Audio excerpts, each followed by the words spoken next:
तस्मै देवाय तस्मै नमः। हरिः ओम्।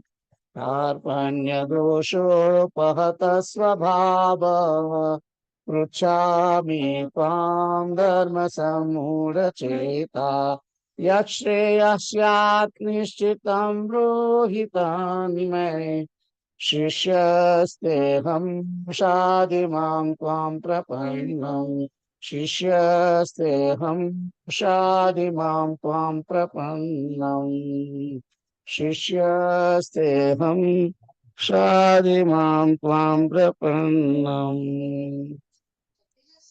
जय सियाराम। જય સિયારામ.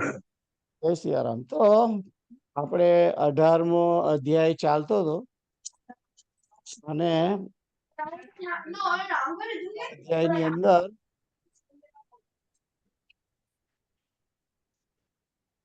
આપણે 29. 27 કે 28 આગળ તો હતા જ ડેફિનેટલી, રાઈટ? 29 હતા કદાચ.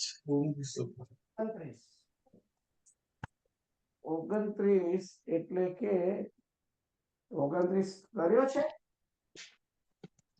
નહીં કર્યો હોય. 29 તો નથી કર્યો. આજે 28 ફિનિશ કર્યા હતા. 28. બરાબર છે. 28 સુધી કર્યા હતા. બુદ્ધેર ભેદમ ધૃતો એ ચાલતું હતો. અને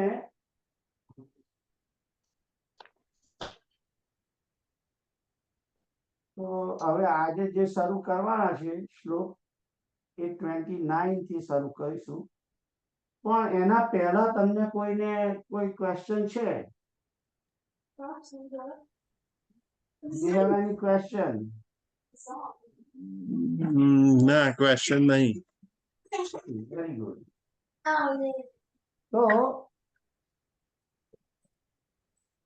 આપણે હવે આગળ 29મો શ્લોક વાંચીએ. તો આ ગયા વખતે એવો ખ્યાલ છે કે આપણે 3 પ્રકારના જે કર્તા હતા એની વાત થઈ હતી. સાત્વિક કર્તા, રાજસ કર્તા અને તામસ કર્તા. એની વાત જે 26, 27 અને 28 એની અંદર થયું હતું. અને 3 પ્રકારના કર્મ કોને કહેવાય એ પણ વાત થઈ ગઈ હતી.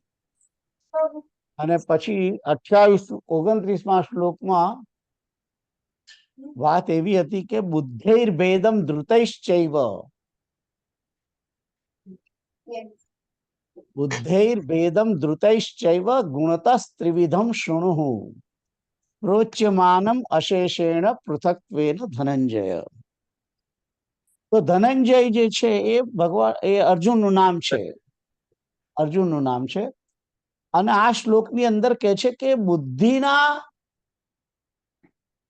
અને ધૃતિના,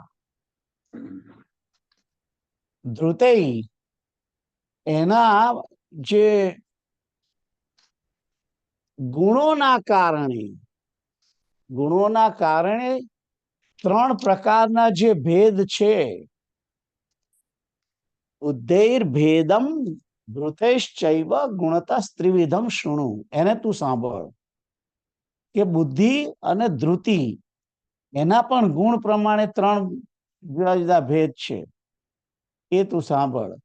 પ્રોચ્યમાનમ અશેષેણ પૃથક્ત્વેન ધનંજય. તો પ્રોચ્યમાનમ એટલે મેં કહેલા નહીં, મેં નહીં પણ કહેલા એમ.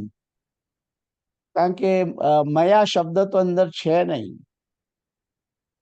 અશેષેણ એટલે પૂરેપૂરા, શેષ જરા પણ રહ્યા વગર, અશેષેણ સંપૂર્ણ મારી પાસેથી તું સાંભળ. એ વાત, એ વસ્તુ એટલો જ અર્થ છે આ શ્લોકનો 29માનો.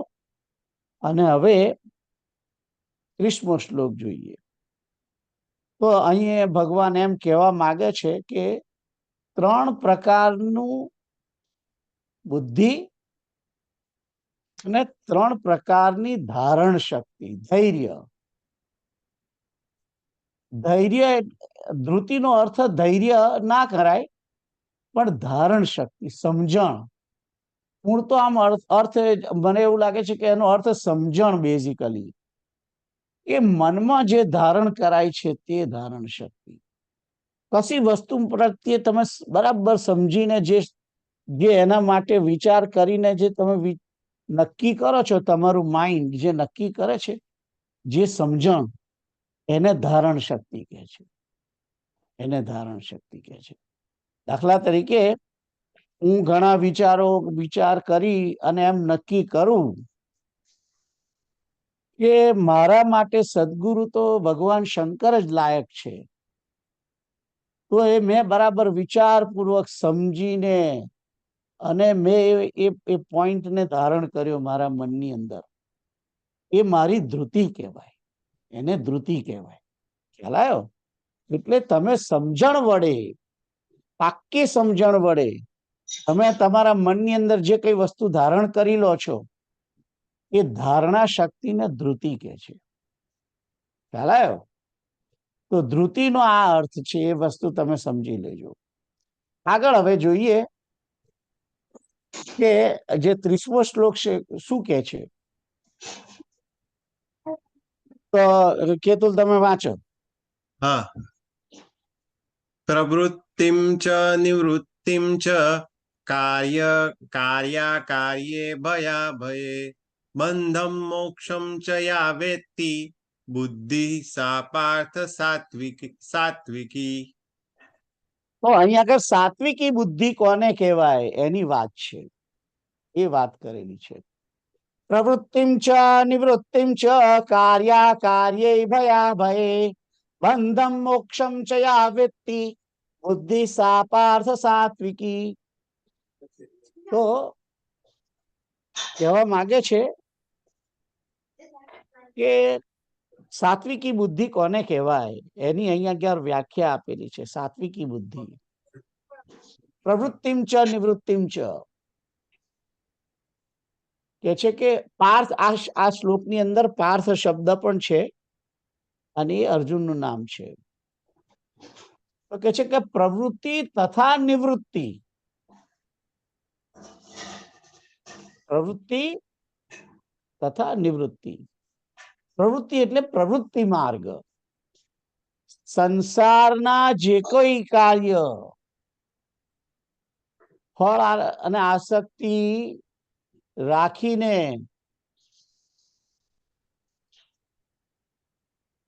જે આપણે કાર્ય કરીએ છીએ એને પ્રવૃત્તિ કહે છે, એ પ્રવૃત્તિ કહેવાય છે. અને નિવૃત્તિ એટલે કે સંસારના કાર્યોથી દૂર થઈને કેવલ ભગવત પ્રીતિ અર્થે ભગવાનનું ઉપાસના નો માર્ગ જે લઈને બેઠો છે અને બીજું બધા જ સાંસારિક કામને છોડી દીધા છે, એને નિવૃત્તિ. આવું આપણે બધા માનતા હોઈએ છીએ મોટે ભાગે. પ્રવૃત્તિ અને નિવૃત્તિ, એને આવી રીતે આપણે બધા માનીએ છીએ. તો ખરેખર એવું નથી, ખરેખર એવું નથી. આપણે કોઈ કે ભાઈ નિવૃત્ત, હવે હું નિવૃત્ત કેવડાવું છું ને મારી જાતને, તો નિવૃત્તિ એટલે કે મેં હવે સંસારના બીજા બધા કમાવાનું ને બધા કાર્યને ત્યાગી દીધા છે, એટલે હું નિવૃત્ત છું, એવું હું માનું છું. અને પ્રવૃત્ત તો કે ભાઈ કેતુલ છે એ પ્રવૃત્તિ વાળો, પ્રવૃત્તિ માર્ગની અંદર છે, એમ કે કામ કરવા જાય છે, પોતે કમાય છે અને પોતાના જીવનનું નિર્વાહ કરે છે અને કુટુંબનું પણ પોષણ કરે છે. આ પ્રવૃત્તિ માર્ગ, એવું આપણે મોટા ભાગે સમજીએ છીએ. પણ ખરેખર પ્રવૃત્તિ જે શ્રી કૃષ્ણ કહે છે, જે ભગવદ્ ગીતાના આધારે, કારણ કે ભગવદ્ ગીતા તો એમ જ કહે છે ને કે કોઈ પણ કાર્ય કરો ત્યારે તમે આસક્તિ છોડીને, મમતા છોડીને અને ફળની આશા રાખ્યા વગર કાર્ય કરો. એ રીતે જે વર્તન કરે એને પ્રવૃત્તિ ભગવદ ગીતા આ રીતે કહે છે. અને નિવૃત્તિ એટલે કે નિવૃત્તિની અંદર તો ટોટલી બધી જ સાંસારિક પ્રવૃત્તિઓ છોડી દે, પોતાનું દેહાભિમાન પણ છોડીને અને કેવલ સચ્ચિદાનંદમય પરમાત્માની અંદર એકી સ્થિત થઈ અને સંસારથી ઉપરામ થઈ અને કેવલ જ ભજનની પ્રવૃત્તિ જે કરતો હોય એ નિવૃત્તિ છે. એટલે કે સંસારનો ત્યાગ કરીને, બેઝિકલી સંસારનો ત્યાગ કરીને.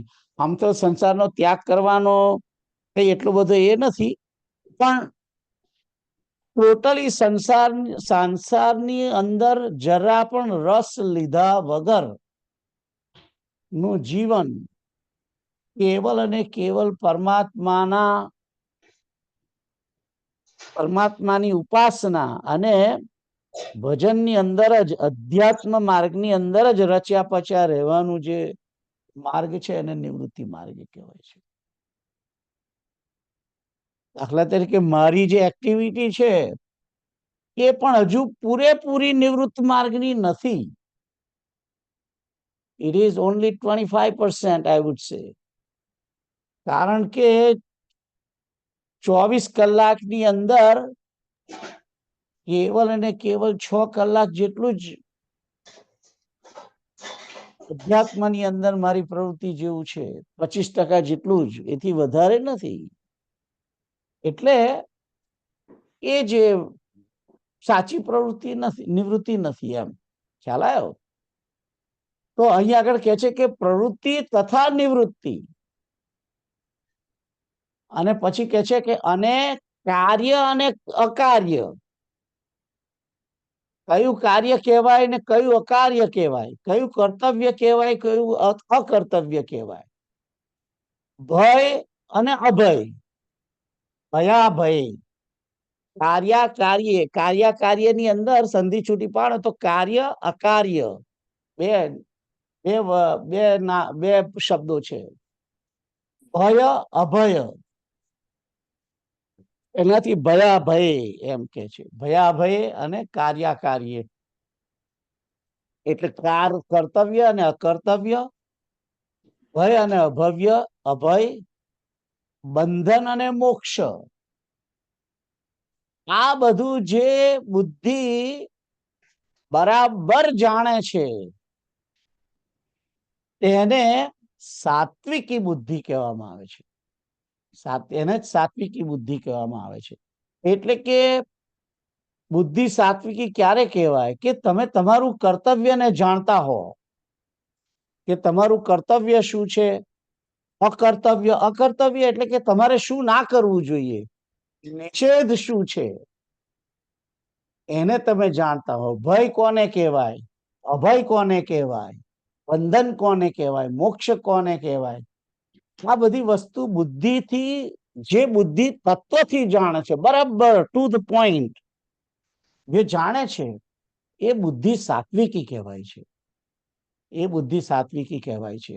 એટલે સાત્વિકી બુદ્ધિ માટે એવું કહી શકાય કે વ્યક્તિ પૂરેપૂરો સભાન હોય છે એની અંદર, અને એ મોક્ષને પણ જાણ છે. મોક્ષનો અર્થ શું છે? તો મોક્ષનો અર્થ એ છે કે જ્યારે ટોટલી મન વિશુદ્ધ થઈ અને સંસારના તમામ વિષયોથી પર થઈ જાય છે અને એને કોઈ પ્રકારનું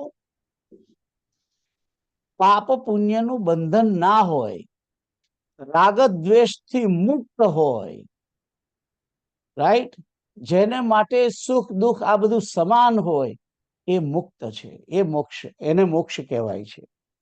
તો આ મોક્ષની પરિવ્યાખ્યા છે. અને બંધનની અંદર તો હવે આપણે કઈ એના માટે જાણવાની જરૂર નથી. દરેક પોતાનું જીવન જોઈ લો, એનાથી ખબર પડે કે હું બંધાયેલો છું કે નહીં. આપણે બધા જ એકબીજાથી આપણે બધા જ સંસારની વસ્તુ અને વ્યક્તિ, બે વસ્તુ કહું છું, સંસારની વસ્તુઓ અને સંસારની વ્યક્તિઓ એનાથી આસક્ત થયેલા છે. એ આસક્તિ જ ખરેખર તો બંધન છે. અને આ આસક્તિ જ્યારે છૂટે ત્યારે જ એ મુક્ત કહેવાય છે. અને આસક્તિ ક્યારે છૂટે? વસ્તુની આસક્તિ ક્યારે છૂટે? જ્યારે માણસની બુભુક્ષિતા, ભોગવવાની જે ઈચ્છા છે એ જ્યારે ટોટલી સમાપ્ત થઈ જાય ત્યારે એને કોઈ પણ વસ્તુ પ્રત્યે એકદમ સ્પૃહા રહેતી નથી, આકાંક્ષા રહેતી નથી, ઈચ્છા રહેતી નથી. અને વ્યક્તિની અંદર જે આપણને સંસારના જે શરીરના જે સગા સંબંધીઓ છે એની સાથે જે આસક્તિ છે એ આસક્તિની વાત હું કહું છું. તો વસ્તુ અને વ્યક્તિની જે આસક્તિ છે એ ટોટલી જાય ત્યારે માણસ મુક્ત કહેવાય છે. અને જ્યાં સુધી આ આસક્તિ છે ત્યાં સુધી તો બંધન છે ને છે જ. ભય કોને કહેવાય અને અભય કોને કહેવાય? સંસારમાં જ્યાં સુધી હું પોતાની અંદર અહંકાર જેટલો રાખું છું, જે અહંકાર રાખીએ છીએ એ અહંકારને લીધે જ ભય હોય છે. અહંકાર જ ભયનું મુખ્ય કારણ છે. કારણ કે અહંકાર હોવાને કારણે મારું છીનવાઈ જશે, મને કોક મારી નાખશે, આ બધા અનેક પ્રકારના ભય છે. વસ્તુને ખોવાનો, વ્યક્તિઓને ગુમાવવાનો અને આયુષ્યને ગુમાવવાનો, શારીરિક એટલે જે દેહનું જે અભિમાન છે એના કારણે જ ભય ઉત્પન્ન થાય છે. અને આ જે દેહનું અભિમાન જ્યારે જતું રહે છે ત્યારે એને કશાય કોઈનો ભય રહેતો નથી, કોઈનો ભય હોતો નથી. દેહાભિમાન જ્યારે નથી, એને દેહાભિમાન છે એટલે જ ભય છે. કારણ કે દેહાભિમાન હોવાને કારણે આ દેહની રક્ષા, આ દેહના માટે જે કઈ જરૂરિયાત છે એ બધાની વ્યવસ્થા, એની રક્ષા, એનું યોગ, એનો ક્ષેમ, આ બધાની જે ચિંતા છે એ જ ભયને ઉત્પન્ન કરે છે. ને આ બધું દેહાભિમાનને કારણે થાય છે. આપણે એમ સમજીએ છીએ આપણે આપણી જાતને, આપણા આત્માને દેહ માની બેઠા છીએ, એના કારણે આ બધો ભય છે. અને જ્યારે વ્યક્તિ પોતે પોતાને આત્મ સ્વરૂપે જાણે છે, પોતે પોતાને એક જીવાત્મા તરીકે ગણે છે અને પોતાના દેહને એક શરીરને વસ્ત્ર તરીકે જ્યારે જુએ છે ત્યારે એને દેહ પ્રત્યે પણ આસક્તિ નથી હોતી, દેહના સંબંધીઓ પ્રત્યે પણ આસક્તિ નથી હોતી, દેહના કઈ રક્ષાને કાજે જરૂરિયાત વસ્તુ અને વ્યક્તિ હોય છે એની પણ એને પરવા હોતી નથી. અને જ્યારે એને કશું જ કોઈ જ અપેક્ષા નથી, નિરપેક્ષ હોવાને કારણે એ હંમેશા નિર્ભય હોય છે. કારણ કે આત્માને કોઈ મારી શકતું નથી. આપણે બીજા અધ્યાયની અંદર આવી ગયું ને કે આત્માને કોઈ છેદી શકતું નથી, ભીંજવી શકતું નથી, મારી શકતું નથી. દેહને મારે છે, આત્માને મારી શકાતો નથી.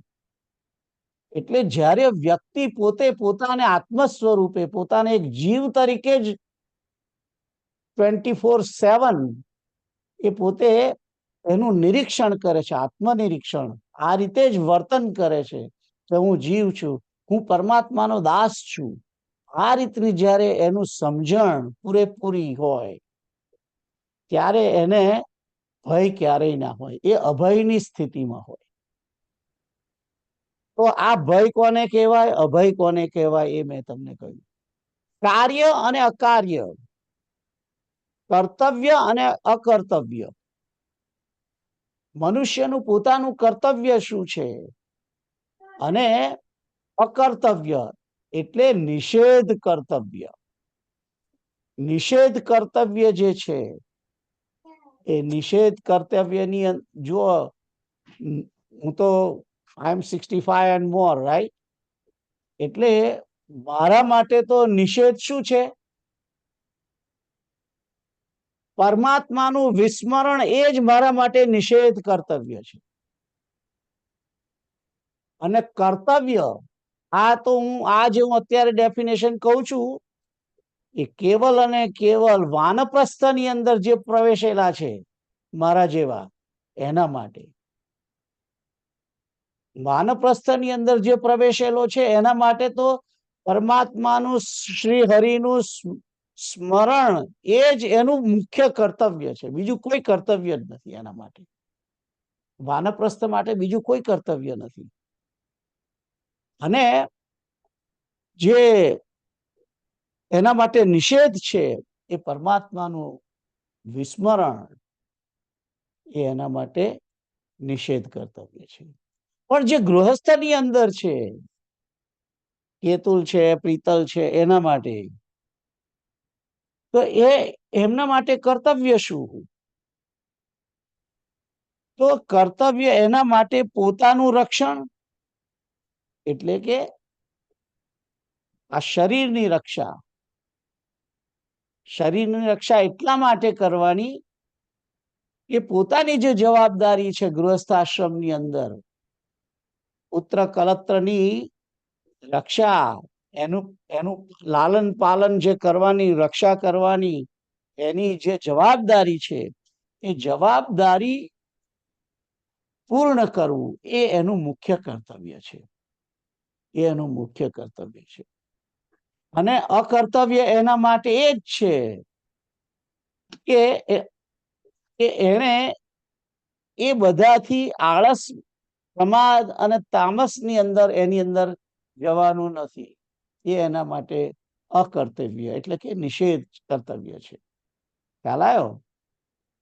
પણ સાથે સાથે આ જીવનું કલ્યાણ એનું પણ એને વિચારવાનું છે. એનું પણ એને વિચારવાનું છે.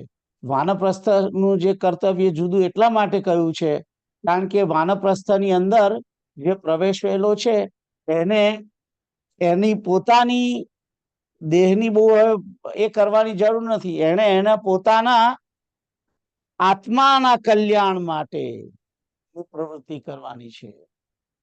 આપણે હવે વાનપ્રસ્થની અંદર છે એમણે તો જેવી રીતે આપણે કંઈક જવાનું હોય ને બેગો રેડી રાખીએ એમ બેગો રેડી રાખવાની, અને એ બેગોની અંદર પરમાત્માનું સ્મરણ, ભગવાનનું સંકીર્તન, ભગવાનનું જે કઈ અધ્યાત્મની પોતાની પ્રવૃત્તિ છે, ભજન, એ જ મુખ્ય છે એના માટે. શ્રવણ, કીર્તન અને સ્મરણ એની જ બેગ ભરવાની છે, બીજી કોઈ બેગ ભરવાની નથી. અને જે ગૃહસ્થની અંદર છે એના માટે તો મેં જેમ કહ્યું એમ પ્રથમ આજે મેં પેલા કર્તવ્ય કહ્યા તે, અને પછીનું જે કર્તવ્ય છે પોતાના આત્માના કલ્યાણ માટેની પ્રવૃત્તિ, એમાં પણ એને પ્રવૃત્ત રહેવાનું છે. કારણ કે એનું શરીર જે છે એ પાછું સ્ટ્રોંગ પણ છે ને. વાનપ્રસ્થનું શરીર એટલું બધું સ્ટ્રોંગ હોતું નથી. એટલે પ્રવૃત્તિ માર્ગની અંદર જે છે એમના કર્તવ્ય જુદા છે, નિવૃત્તિ માર્ગની અંદર છે એના કર્તવ્ય જુદા છે. ઓલરાઈટ? તો આ શ્લોકની અંદર જે 30 નંબરનો જે શ્લોક છે એની અંદર એમ કહેવાય છે કે જે કર્તવ્ય, અકર્તવ્ય, ભય, અભય, બંધન, મોક્ષ, પ્રવૃત્તિ, નિવૃત્તિ બધાને જે બુદ્ધિ સારી રીતે પૂરેપૂરું ટુ ધ પોઈન્ટ જે જાણે છે એ બુદ્ધિ સાત્વિક બુદ્ધિ છે. અને સાત્વિક બુદ્ધિ હવે જાણ્યા પછી જો આ તમે કેતો ખાસ યાદ રાખજો કે કોઈ પણ વસ્તુ તમે જ્યારે સમજો છો, જાણો છો, અને એ સમજ્યા પછી એને એ સૂત્રને અમલમાં મૂકવું, એ જો કોઈ પણ વ્યક્તિ 72 અવર્સની અંદર જો એને અમલમાં ના મૂકે તો એ જે સાંભળેલું જે છે, રાઈટ, એ સાંભળેલું સૂત્ર એ જતું રહે છે, બાષ્પીભવન થઈ જાય છે. એટલે તમે જે કંઈ સાંભળો છો એને તરત એને અમલમાં મૂકવા માટે પ્રયત્ન કરવો. એ પ્રયત્ન જ્યારે માણસ ક્યારે શરૂ કરી શકે? જો મેં જે કંઈ સાંભળ્યું છે એને બરાબર સમજું તો જ હું એને એ પ્રમાણે એને અમલમાં મૂકી શકું. અને જ્યારે એ અમલમાં મૂકે છે ત્યારે એ વસ્તુને વધારે ને વધારે ડિટેલમાં એને સમજતો થાય છે. ત્યારે એની બુદ્ધિ કન્ટિન્યુઅસ સાત્વિકી રહે છે. અત્યારે તમે આ બધું જાણ્યું તો અત્યારે તમારી બુદ્ધિ સાત્વિકી થઈ ગઈ ડેફિનેટલી.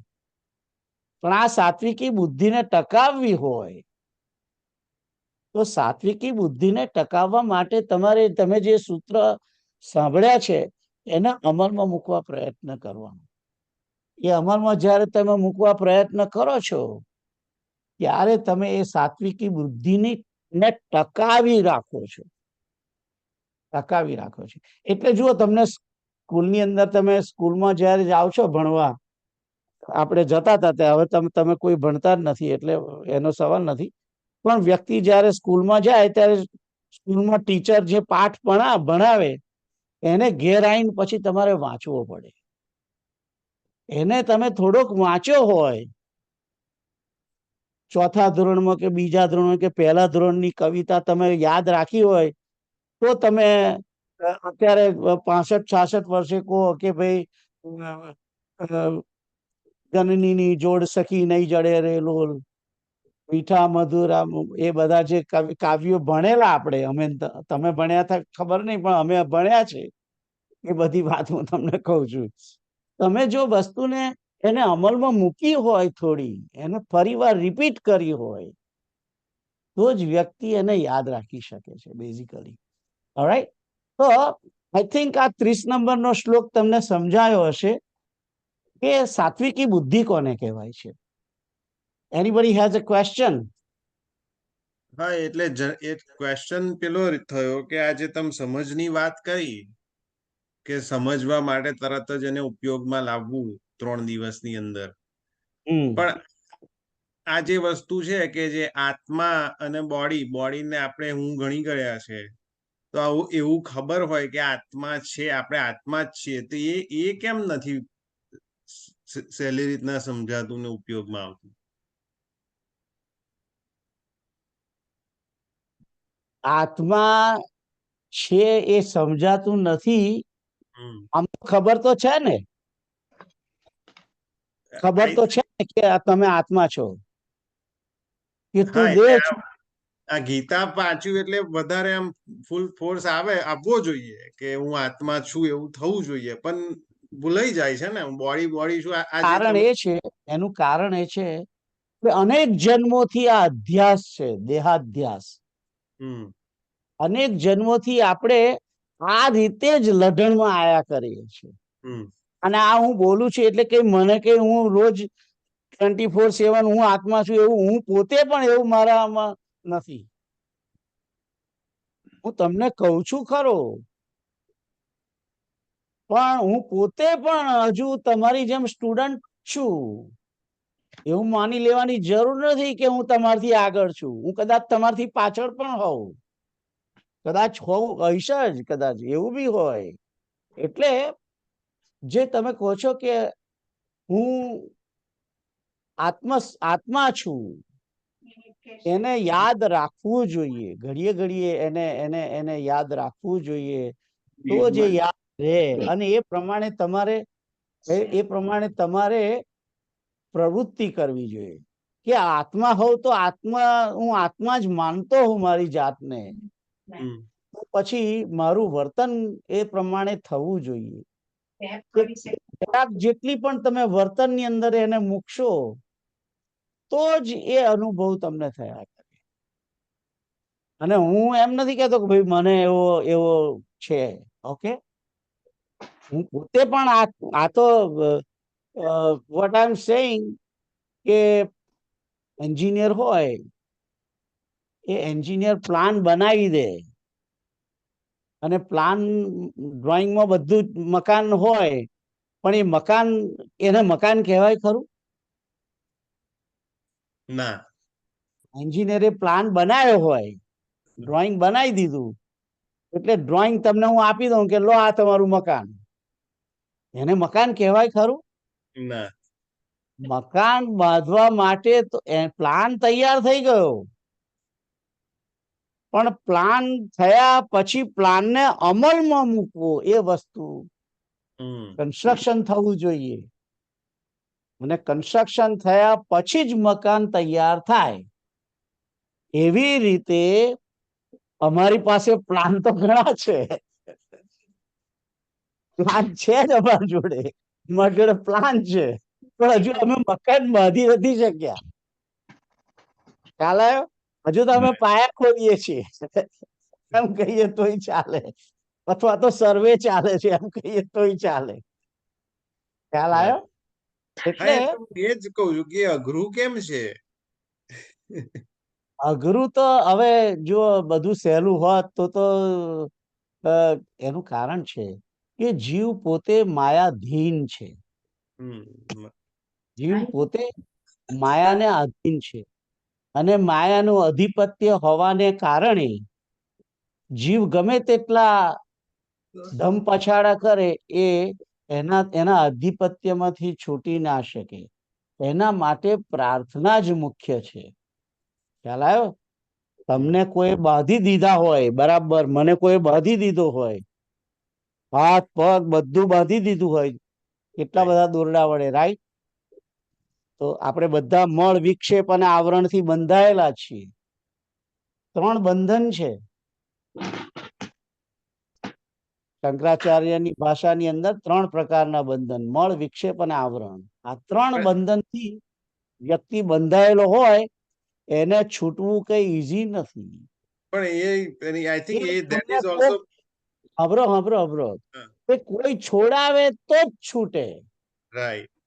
અથવા તો તમે કોઈ મને બાંધેલો હોય ને મારે છૂટવું હોય તો એક જ વસ્તુ કે કાં તો હું એટલો બધો મારી જાતને સંકોચી લઉં, એકદમ સંકોચીને સૂક્ષ્મ થવા માંડું ધીમે ધીમે ધીમે, તો દોરડું ઓટોમેટિક નીચે પડી જાય, રાઈટ. તો જ હું છૂટી શકું. અને બીજું કાઢીને છોડાવે તો someone is asking?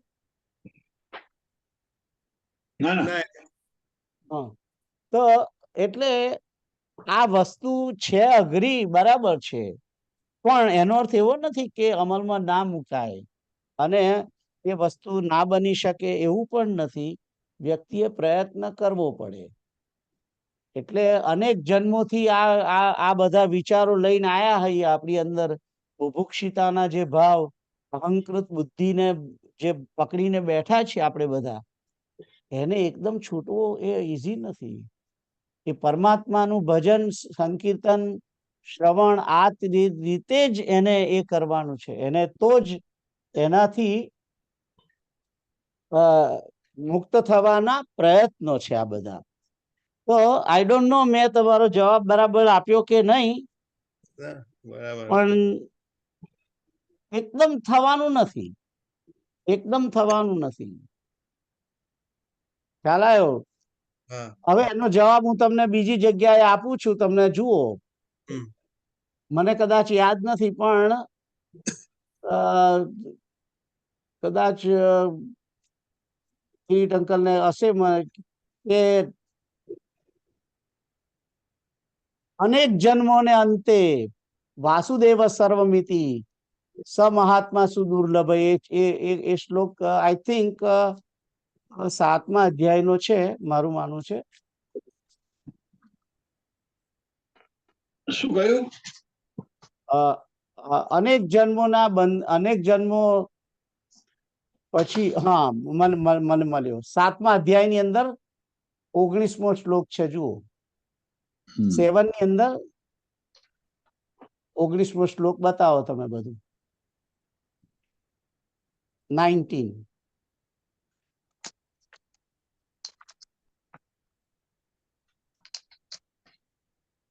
હા એ ગયો. આ બસ આ બહુનામ જન્મનામ અંતે જ્ઞાનવાન મામ પ્રપદ્યતે વાસુદેવ સર્વમિતિ સ મહાત્મા સદુર્લભ. તો એ કહે છે કે બહુ જ જન્મોના અંતના જન્મમાં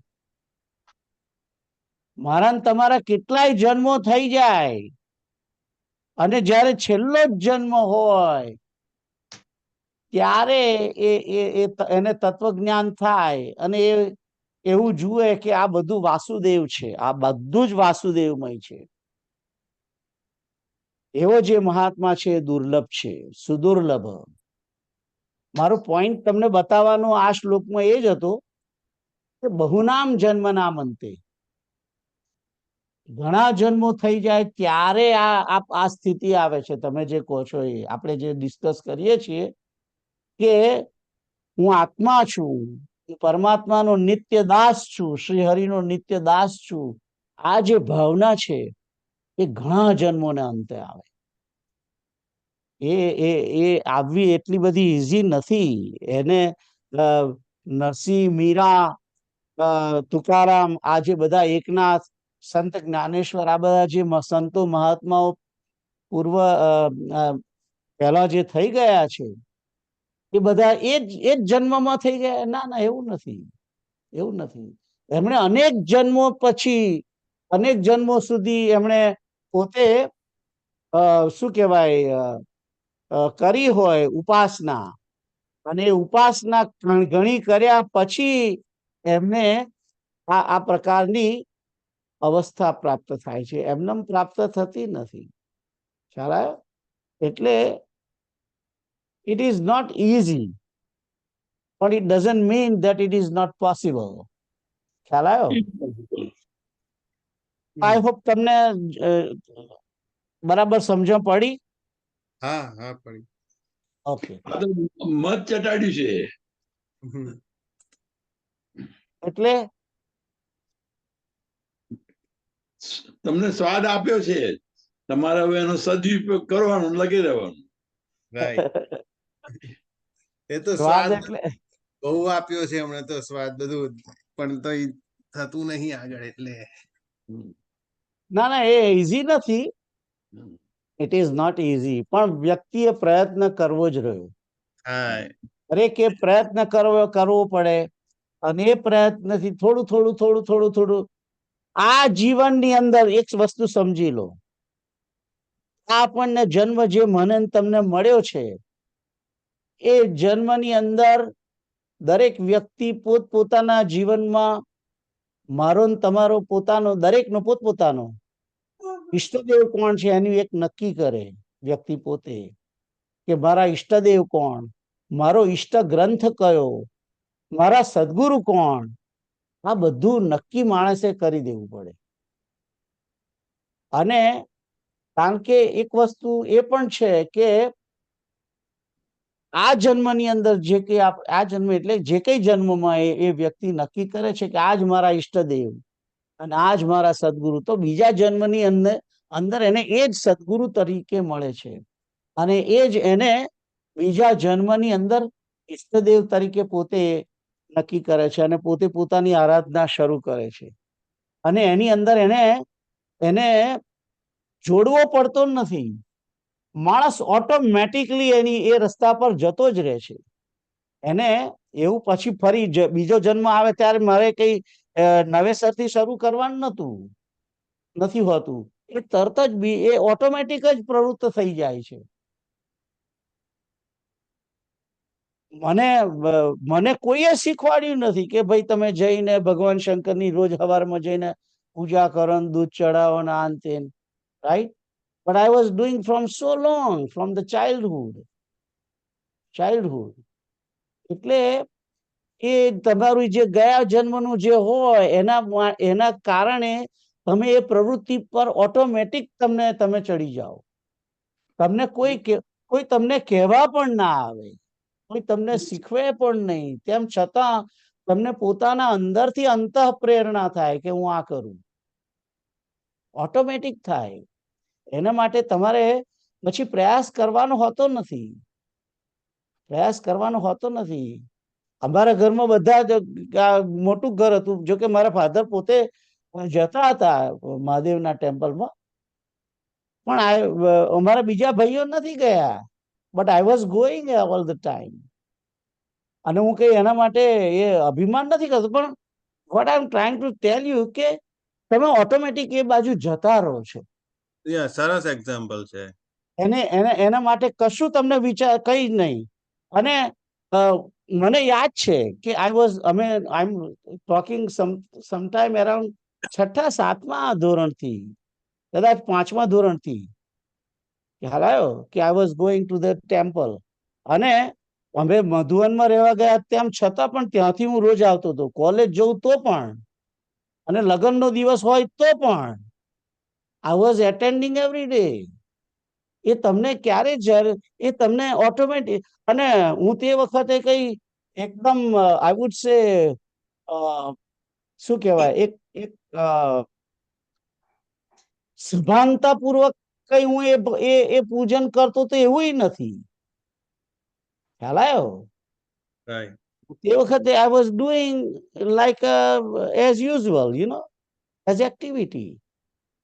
mechanical. But I was not that much even serious at that time. જે અત્યારે મારી સિરિયસનેસ છે એ સિરિયસનેસ એ વખત નથી, પણ તેમ છતાં આઈ વોઝ ડુઈંગ ધેટ. ખ્યાલ? એટલે તમે આ જન્મની અંદર જે કંઈ કરો છો એની અસર બીજા જન્મમાં પડશે, અને તે ટાઈમે તમને પ્રોગ્રેસ દેખાશે. You will see yourself.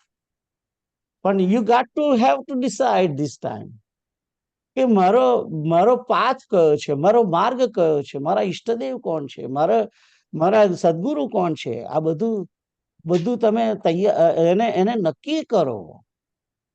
અને એ પ્રમાણે ફોલો કરો, એ પ્રમાણેની પ્રાર્થનાઓ કરો. અને બધું વિચારપૂર્વક કરવાનું, બધું જ વિચારપૂર્વક. સદગુરુનો નિર્ણય કરીએ તે વખતે પણ વિચારપૂર્વક કરવાનો, અને ઈષ્ટદેવનો પણ.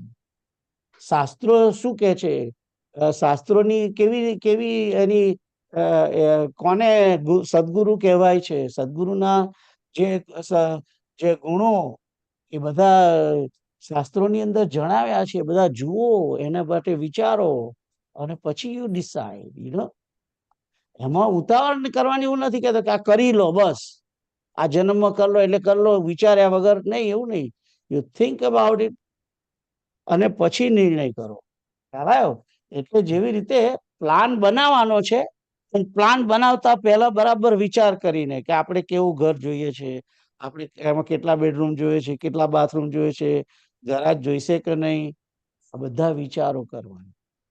એ રીતે જયારે જેમ પ્લાન બનાવીએ છીએ એમ અધ્યાત્મના માર્ગની અંદર વ્યક્તિ જયારે નિર્ણય એને બરાબર વિચારપૂર્વક, કારણ કે આપણી શ્રદ્ધા જેના ચરણોની અંદર મૂકીએ છીએ એ ચરણ યોગ્ય છે કે નહીં એનો પણ વિચાર કરવાનો, અને એના માટે પરમાત્માને જ પ્રાર્થના કરવાની કે તું મને એવો સદગુરુ પ્રદાન કર કે જેનાથી મારું કલ્યાણ થાય. અને મને ક્યારેય જયારે એ સદગુરુ પ્રત્યે અશ્રદ્ધા ના થાય, અવિશ્વાસ ના થાય, ક્યારેય મને એના દોષો ના દેખાય, એવી વ્યક્તિને તું મને મારી સમક્ષ મોકલજે. આ પ્રમાણેની પ્રાર્થના તમારે કરવી પડે.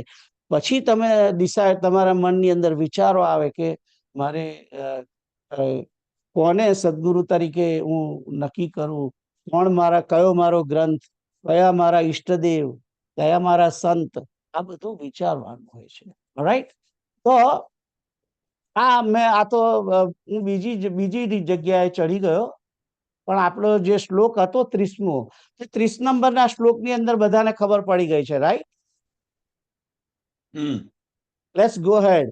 31મો શ્લોક પ્રીતલબેન તમે વાંચો.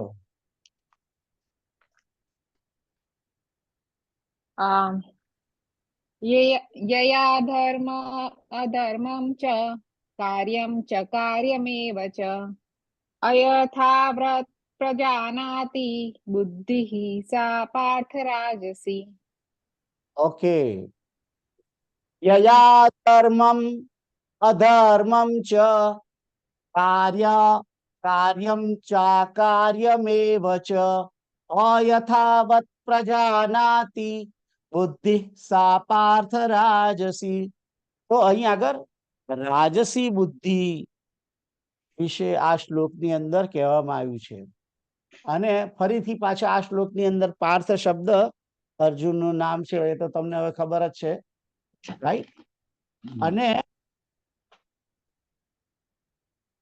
એક વસ્તુ તમે માર્ક કરી કે આ ભગવદ્ ગીતાની અંદર આપણે ક્યારના ઘણા સમયથી 17મા અધ્યાયની અંદર પણ જ્યારે દાન કોને કહેવાય, યજ્ઞ, 3 પ્રકારના દાન, 3 પ્રકારના યજ્ઞ, આ બધી જે વાતો આવતી હતી, અને કર્મ કોને કે 3 પ્રકારના કર્મ કોને કહેવાય, 3 પ્રકારના કર્તા કોને કહેવાય, 3 પ્રકારના જ્ઞાન કોને કહેવાય, બધી ડેફિનેશનો આવી. એની અંદર ભગવાન પોતે, if you notice this very carefully, તમે જોજો કે ભગવાને સૌથી પહેલા સાત્વિક વસ્તુની વાત કરી છે હંમેશા, અને પછી બીજો નંબર રાજસમાં, અને પછી તામસની છેલ્લી વાત કરી છે.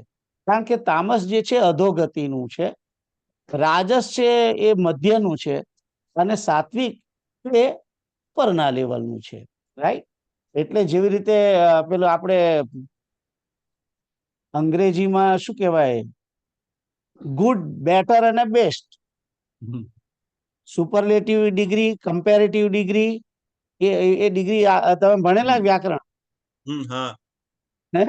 એની અંદર આવતું સુપરલેટિવ ડિગ્રી, કમ્પેરેટિવ ડિગ્રી, અને ત્રીજું મને ખ્યાલ નથી અત્યારે, પણ એને આ રીતે ગુડ, બેટર અને બેસ્ટ, એવી રીતે તામસ એનાથી સારી વસ્તુ રાજસ, અને એનાથી સારી વસ્તુ સાત્વિક. તો અહીંયા આગળ રાજસી બુદ્ધિ કોને કહેવાય એની વાત કરી છે. અને સંધિ છૂટી પાડીને કહે છે યયા ધર્મમ અધર્મમ. ધર્મમ અધર્મમ છે ને, એની અંદર 2 શબ્દ છે, ધર્મમ અને અધર્મમ. ચ કાર્યમ ચ અકાર્યમ એવ ચ. ચાકાર્યમેવ છે, એની અંદર 3 શબ્દો છે, ચ, અકાર્યમ અને એવ, એમ 3 શબ્દોથી એક બન્યો છે. ચાકાર્યમેવ ચ એટલે કે ચ અકાર્યમ એવ ચ. અને એના પછી બીજી લીટીમાં જે શબ્દ છે અયથાવત પ્રજાનાતિ, અયથાવત પ્રજાનાતિ બુદ્ધિ સા પાર્થ રાજસી. તો કે છે કે હે પાર્થ, યયા એટલે કે જેના વડે, અહીંયા આગળ બુદ્ધિની વાત કરે છે, એટલે કે જે બુદ્ધિ વડે, જેના વડે એટલે કે જે બુદ્ધિ વડે, ધર્મમ ચ અધર્મમ, ધર્મ અને અધર્મને, ચ એટલે કે તથા, કર્તવ્ય અને અકર્તવ્યને, એવ, એવનો અર્થ અહીંયા આગળ પણ કરેલો છે, જ નથી કરેલો. અને અયથાવત, અયથાવત એટલે કે જેવું છે તેવું નહીં. યથાવત એટલે જે પ્રમાણે છે તે પ્રમાણે, અને અયથાવત એટલે જેવું હોય તેવું નહીં, એને કહેવાય. પ્રજાનાતિ, પ્રજાનાતિની અંદર જાનાતિ શબ્દ એટલે કે જાણવું, અને પ્રજાનાતિ એટલે સારી રીતે જાણવું. એટલે કે છે કે અયથાવત પ્રજાનાતિ એટલે કે સારી રીતે એ બરાબર જાણતો જ નથી, જેવું છે તેવું જાણતો નથી. એ બુદ્ધિ રાજસી છે. હવે આખો શ્લોક છે એ આ રીતે છે કે જે બુદ્ધિ વડે, જેના વડે મનુષ્ય પોતે ધર્મ અને અધર્મને તથા કર્તવ્ય અને અકર્તવ્યને યથાર્થ જાણતો, યથાર્થ એટલે કે એઝ ઇટ ઇઝ, જેવું હોય તેવું, એવું એ જાણતો ના હોય તો બુદ્ધિ રાજસી છે. એટલે કે એને ટુ ધ ડિટેલ એક્ઝેક્ટલી કોઈ પણ ધર્મ છે એ ધર્મ, એનો પૂરેપૂરો ધર્મ કોને કહેવાય એ ના જાણતો હોય, અધર્મ કોને કહેવાય એને પણ બરાબર ના જાણતો હોય, કર્તવ્ય મારું શું છે એને બરાબર ના જાણતો હોય, અને અકર્તવ્ય પણ પોતે બરાબર ના જાણતો હોય, એ બુદ્ધિ રાજસી છે. એટલે આ શ્લોક પ્રમાણે તો મને એમ લાગે છે કે આપણા બધાની બુદ્ધિ રાજસી જ છે. કારણ કે આપણે બધા જ ધર્મને જાણતા નથી હોતા અને અધર્મ શું છે એને પણ જાણતા નથી. આપણે આપણું કર્તવ્ય છે એને પણ જાણતા નથી અને અકર્તવ્ય શું છે એને પણ જાણતા નથી. એટલે આવી રીતે જે વસ્તુને બરાબર ટુ ધ પોઈન્ટ જાણતો નથી, શાસ્ત્ર શું કહે છે એના માટે, એટલે શાસ્ત્રના પ્રમાણે જે જાણતો નથી, યથાર્થ નથી જાણતો, એટલે કે જેવું હોય એવું to the point as described by the ancient ઋષિમુનિ, એ રીતે જે વ્યક્તિ જાણતો ના હોય એની બુદ્ધિ એ રાજસી છે. હવે આ રાજસી બુદ્ધિને કાઢવા માટે શું કરવું પડે? મારે ને તમારે આપણા શાસ્ત્રોને વાંચવા પડે, એને જાણવા પડે, એની ડેફિનેશનો ક્યાં લખી છે એ બધું જોવું પડે, રીડ કરવું પડે, અને એ બધું તો આપણે અત્યાર સુધી કોઈ દિવસ કર્યું નથી, રાઈટ?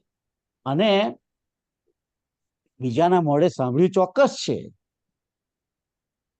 પણ એણે જે કહ્યું એ પણ સાચું છે કે કેમ એ આપણને ખબર જ નથી ને. અત્યારે હું તમને ભગવદ્ ગીતા સમજાવું છું, પણ મેં તમને પહેલા બી કહ્યું છે કે હું જે સમજ્યો છું એ જ હું તમને સમજાવવાનો છું. ખ્યાલ?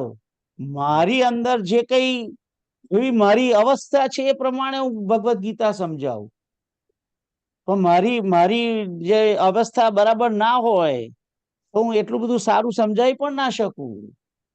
એટલે આપણે જેની પાસેથી સાંભળ્યું છે એ પણ નોલેજેબલ છે કે કેમ એ આપણને ખબર નથી હોતી.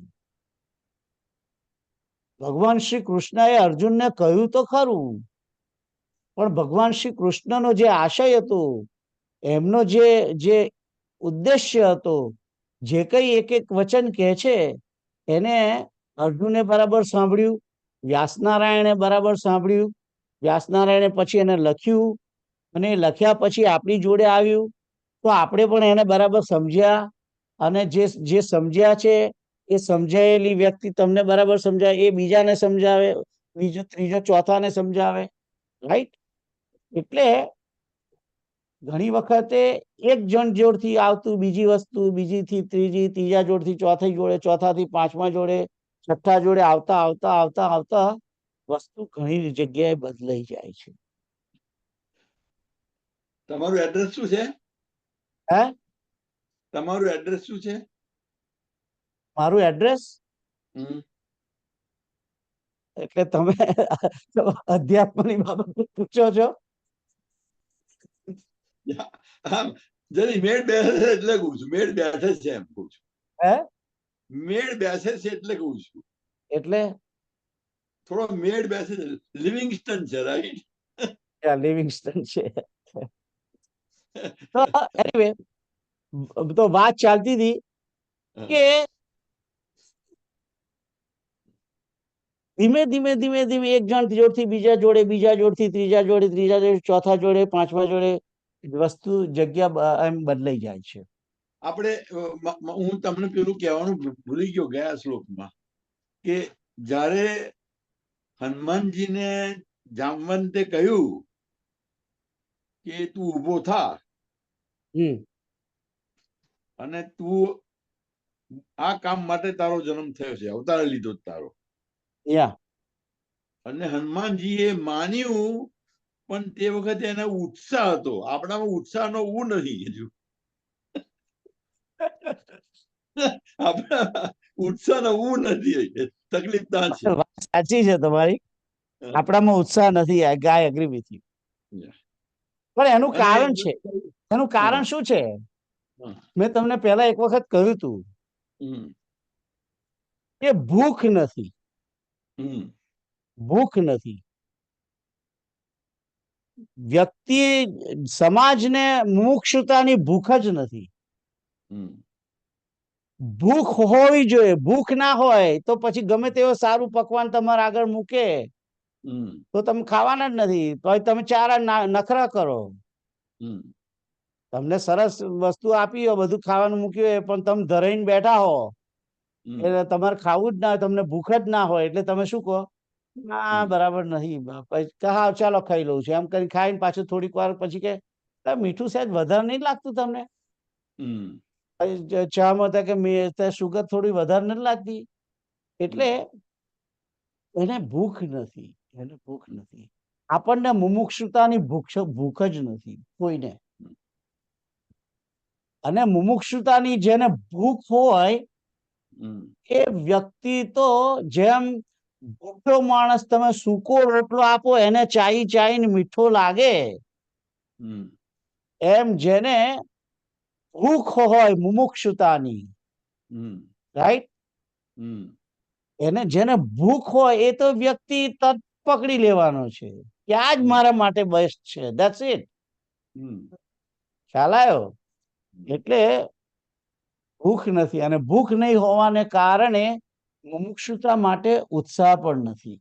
હમ, એટલે ભગવાન જો આ જ મોટી વિટંબણા છે હમ, કે ત્રણ જે દુર્લભ વસ્તુઓ, મનુષ્યત્વ, મુમુક્ષુત્વ અને સત્સંગત્વમ, હમ, આ ત્રણ વસ્તુ દુર્લભ છે. એમાંથી બે વસ્તુ તો મળી આપણને. yeah, મનુષ્યત્વ મળ્યું, માણસ શરીર મળ્યું આપણને, અને હમ, સત્સંગ પણ મળે છે. હમ, તમે યુટ્યુબ ખોલો, કેટલા બધા મહારાજો પ્રવચનો કરે છે. હમ, અત્યારે કેટલી બધી ભજનના આ ને તે આસ્થા છે ચેનલ, આસ્થા જેવી કેટલી બધી ચેનલો છે, સંસ્કાર ને આ ને તે. સહેજે 20-25 જેટલી ઇન્ડિયામાં ચેનલો છે, હમ, અને એમાંની 10 તો અહીં પણ ઉપલબ્ધ છે. બોલો. હમ, એટલે સત્સંગત્વ તો તમારા માટે છે જ ને, ઉપલબ્ધ છે. પણ yeah, ભૂખ ક્યાં છે? કોઈને ચાલુ ક્યાં કરવી છે? હમ, આપણે તો બધા ભાભીજી ઘર પે હે જોવું છે ને, હમ, કે પુષ્પા પેલી કઈ આવે છે ને એક channel, I don't remember that. Impossible, Pushpa impossible. તો આપણે જોવું છે બીજું. હમ, મુમુક્ષુત્વ તો છે જ નહીં ને. હમ, હવે મને બીજા રસ્તે લઈ ગયા, ચાલો જવા દો. આ મારે શ્લોક પૂરો કરવાનો છે. હમ, તો અયથાવત પ્રજાનાતિ, કે ધર્મ અને અધર્મને, કર્તવ્ય અને અકર્તવ્યને યથાર્થ જાણતો નથી એ માણસ, એની બુદ્ધિ રાજસી છે. પણ હું જે વાત કરતો તે હું ભૂલી ગયો, તમે મને એને ભૂલાડી દીધી. કે એક જણની જોડેથી બીજા જણની જોડે, બીજાથી ત્રીજા જોડે જતા જતા જતા વાત બદલાઈ જાય છે. હમ, એ મારે મુખ્ય કહેવું હતું. હમ, અને આ વસ્તુ હું મારું પોતાનું નથી કહેતો. હમ, આ પ્રશ્ન ઉદ્ધવજીએ શ્રી કૃષ્ણને 11મા સ્કંદની અંદર કર્યો હમ, કે આટલા બધા પંથો, આટલા બધા સંપ્રદાયો, આ બધું શું છે? હમ, આટલા બધા ફાટ્યા કેમ છે આ ધર્મ, સનાતન ધર્મની અંદર? ત્યારે ભગવાને કહ્યું કે મેં તો જે ઓરિજિનલ ઉપદેશ આપ્યો તો એક જ હતો, પણ એને એક જણ જોડથી બીજા જણ જોડે, બીજાથી ત્રીજા જણ, ત્રીજાથી ચોથા, ચોથાથી પાંચમા, છઠ્ઠા, સાતમા, આઠમા, નવમા, આમ કરતા કરતા એને જે વ્યક્તિઓ જે રીતે સાંભળ્યું અને જે પોતપોતાની બુદ્ધિ પ્રમાણે જે સમજ્યા એ પ્રમાણે એના સંપ્રદાયો બનાવ્યા. અને ઓરિજિનલ વાત ભૂલાઈ ગઈ છે. That's vote going on. એટલે યથાર્થ જ્યારે વસ્તુને જાણવી હોય ત્યારે એને શાસ્ત્રોને ખોલીને જોવા પડે, વાંચવા પડે, સમજવા પડે, તો જ એને જાણી શકાય. આ વસ્તુ એક અધ્યાયની અંદર ઉદ્ધવજીએ પ્રશ્ન કર્યો છે આ બાબતમાં. અને જેવી રીતે કોઈ આમાં થયું એવું કે એક રાજા હતો અને એના રાજ્યની અંદર એક એક એક ભરવાડ છે એ વડના ઝાડ નીચે બેઠેલો અને ઉપરથી ટેટો પડ્યો. વડનો ટેટો હોય ને, ટેટો પડ્યો અને ખબર નહીં એની અંદર શું હશે કે ટેટો હાર્ડ હશે, મને લાગે પાકો નહીં હોય. તે એને વાગ્યો અને કદાચ એવી જગ્યાએ વાગ્યો હશે તો એ માણસ મરી ગયો, મરી જવાનો હશે તો મરી ગયો. એટલે પછી પેલા પૂછ્યું કે શું થયું, શું થયું? કે ટેટો પડ્યો, ટેટો પડ્યો, ટેટો પડ્યો. એમાં ટેટામાંથી બેટો થઈ ગયો. કે બેટો પડ્યો, બેટો પડ્યો. એમ બેટો પડ્યો? કોનો બેટો પડ્યો? કોક પાછો આગળ જઈને કે છે કે રાજાનો પડ્યો. બાદશાહનો બેટો પડ્યો, બાદશાહનો બેટો પડ્યો. એમ કરતા કરતા આખા રાજ્યમાં વાત આવી ચાલુ થઈ ગઈ કે બાદશાહનો બેટો પડ્યો અને મરી ગયો. ટેટો પડ્યો, ટેટો પડ્યો, ટેટો પડ્યો, મરી ગયો. એમાંથી પેલા કોઈ પૂછ્યું કોનો શું પડે? ટેટો સાંભળનારો જો વ્યવસ્થિત નહીં હોય એને સમજો બેટો સમજ્યું. બેટો સાંભળ્યો હશે તો એને કહ્યું કે બેટો મર્યો, બેટો પડ્યો, બેટો મરી ગયો. કોનો બેટો? કે બાદશાહનો. કરતા કરતા ધીમે ધીમે ધીમે ધીમે કરતા આખા રાજ્યમાં શોક થઈ ગયો. પછી બાદશાહે તો કે આ શું ચાલે છે મારા રાજ્યમાં? આ બધા કેમ આટલા બધા રડે છે? અને વાત રાજમહેલ સુધી પહોંચી ગઈ અને રાજમહેલમાં રોડ કકર ચાલુ થઈ ગઈ. જાણ્યા વગર, જોયા વગર, સમજ્યા વગર. આને કહેવાય અયથાવત પ્રજા નાતી. સમજ્યા?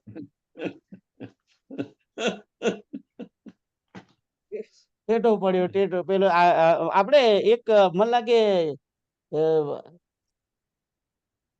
એક એક આપણે ગુજરાતીમાં એક કવિતા હતી કે ખબર નહીં, અમારા વખતે તો મેં સાંભળ્યું છે આ કે વાવ આયા ને પડ્યા પડ્યા ને નળિયા પડ્યા, નળિયા પડ્યા ને કોઈ નીચે પડ્યું ને કોઈ કહે છે કે મેં દીઠો ચોર ને એવું બધું કઈક વાતો હોય છે એવી મેં સાંભળી હતી. પણ I mean what I M trying to tell you કે રાજસી બુદ્ધિને મારે તમારે કાઢવી હોય તો એને શાસ્ત્રને સમજવા જ પડે. શાસ્ત્રને સમજ્યા વગર તમે એ રાજસી બુદ્ધિને કાઢી નહીં શકીએ. એટલે એને દરેકે વ્યક્તિએ પોતાની જાતે એને ચોપડી ખોલીને જોવું પડે અને એને સમજવા પ્રયત્ન ના સમજવા પડે તો બીજા કોઈને પૂછે. અને દરેક શ્લોકોના જે અર્થ જે છે, ઘણા શ્લોકોના અર્થ જે છે જુદા જુદા થઈ શકે છે. એ દરેક વ્યક્તિ પોતપોતાની સમજણ પ્રમાણે પોતપોતાના આધ્યાત્મિક જ્ઞાન પ્રમાણે એના જવાબો આપે. એટલે દરેક વસ્તુ વ્યક્તિએ પોતાએ જ જાણવી. જ્યાં ઓરિજિનલ વસ્તુ છે શું છે એને સમજવા પ્રયત્ન કરવો. ઓરિજિનલ વસ્તુ શું છે, ઓરિજિનલ શું કહ્યું છે એ જાણવાનું. હું તમને એક સિમ્પલ દાખલો આપું છું. ઓરિજિનાલિટી નું વાત કરું છું. ઓકે, ઓરિજિનાલિટી નું સ્વામિનારાયણ સંપ્રદાય છે, રાઈટ? તો તમે વચનામૃત જુઓ. તમે વચનામૃત ની અંદર શ્રી કૃષ્ણ ભગવાનની જ ઉપાસના અને આ બધા વિશે સહજાનંદ સ્વામીએ કહેલું છે. પણ અત્યારના જે ટેમ્પલો જે થઈ રહ્યા છે એમાં તમે જુઓ તો કૃષ્ણને બાજુ પર મૂકી દીધા છે હવે, અને સેન્ટરમાં સહજાનંદ સ્વામી. આ અયથાવત પ્રજાનાતિ. હમ. સંપ્રદાયના લોકો પાસે પુસ્તકો નથી એવું નથી. હમ. સંપ્રદાયના જે બધા ફોલો કરનારા છે એમની જોડે ચોપડીઓ નથી, પોતે પોતાનો ધર્મગ્રંથ નથી વાંચી શકતા. વચનામૃત પોતે વાંચે તો એક પણ એવું પેજ નથી કે જેની અંદર કૃષ્ણ વિશે વાત નથી, કૃષ્ણની ઉપાસના વિશે વાત નથી. પણ ક્યાં છે? પણ આ બધું કળિયુગ છે, એટલે કળિયુગમાં આવું જ થવાનું. પણ વ્યક્તિએ પોતે એને બરાબર જાણવું પડશે. તમે જેને ફોલો કરો છો એના વિશે પણ ડિટેલ પુસ્તકો વાંચો, સમજો કોણે લખ્યું છે, એ માણસ તે વખતે હયાત હતો કે નહીં, એને કેમની ખબર પડી કે આવું હતું, આવું બન્યું હતું. યુ ગાટ ટુ પુટ યોર, તમારી પોતાની બુદ્ધિ અંદર દોડાવવી પડશે. આપણી બુદ્ધિ બીજા બધામાં તો ઘણી દોડે છે. અધ્યાત્મની વાતની અંદર પણ પોતે વિચાર કરીને એને સમજવા પ્રયત્ન કરવો જોઈએ દરેકે. Anyway, બિંડા લેવા જઈએ તો બિંડા લેવા જઈએ તો વિની વિની લઈએ છે, રાઈટ? that's right, તોડીને ડીટુ આગળનું તોડીને લે છે. વાત સાચી તમારી.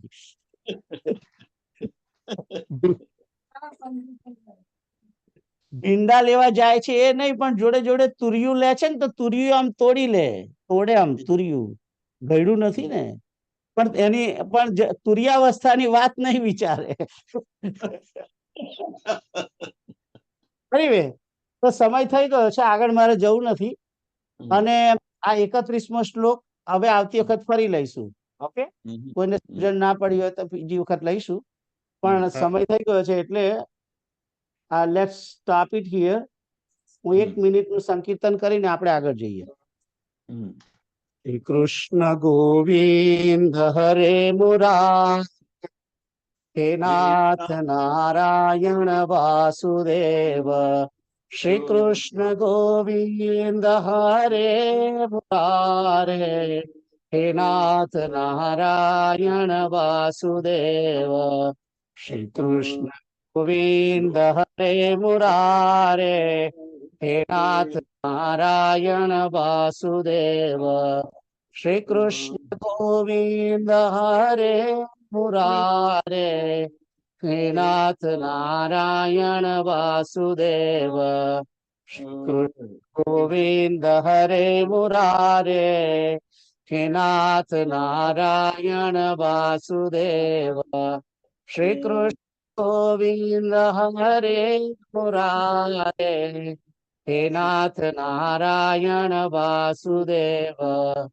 ઓમ પૂર્ણમદ પૂર્ણમિદં પૂર્ણાત પૂર્ણમુદચ્યતે પૂર્ણસ્ય પૂર્ણમાદાય પૂર્ણમેવાવશિષ્યતે. સર્વે ભવन्तુ સુખિનઃ, સર્વે સन्तુ નિરામયા, સર્વે ભદ્રાણિ પશ્યन्तુ મા કશ્ચિत् દુઃખમાપ્નુયાત. ઓમ તત્સત. ઓમ તત્સત. ઓમ તત્સત. સિયારામ. જય સિયારામ. તો ગીતા